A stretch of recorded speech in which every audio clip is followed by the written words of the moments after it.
ঢাকা বিশ্ববিদ্যালয় থেকে আলাদা করা হচ্ছে রাজধানীর ৭ সরকারি কলেজকে। শিক্ষার্থীদের দীর্ঘদিনের দাবির পর এবার বড় সিদ্ধান্ত নিচ্ছে সরকার। এর পাশাপাশি একটি নতুন বিশ্ববিদ্যালয় গঠনের পরিকল্পনাও করা হচ্ছে, যার সম্ভাব্য নাম হতে পারে জুলাই ৩৬ বিশ্ববিদ্যালয়।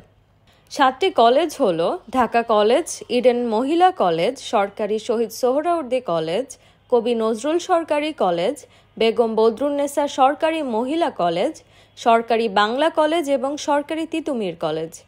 কেন নেওয়া হলো এই সিদ্ধান্ত? ২০১৭ সালের ১৬ ফেব্রুয়ারি জাতীয় বিশ্ববিদ্যালয় থেকে বের করে এই ৭টি কলেজকে ঢাকা বিশ্ববিদ্যালয়ের অধিভুক্ত করা হয়।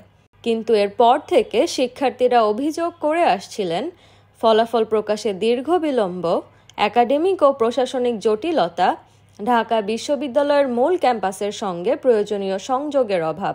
এই কারণে ৭ কলেজের শিক্ষার্থীরা দীর্ঘদিন ধরে আলাদা বিশ্ববিদ্যালয়ের দাবিতে আন্দোলন চালিয়ে আসছিলেন। বিশ্ববিদ্যালয় মঞ্জুরি কমিশনের চেয়ারম্যান অধ্যাপক SM.A. ফায়েজের নেতৃত্বাধীন কমিটি এই নাম প্রস্তাব করেছেন। শিক্ষা উপদেষ্টা ওয়াহিদ উদ্দিন মাহমুদও এই নামের প্রশংসা করেছেন। এখন প্রশ্ন হচ্ছে, শিক্ষার্থীরা কি এই নাম মেনে নেবে নাকি অন্য কোনো নাম চাইবে?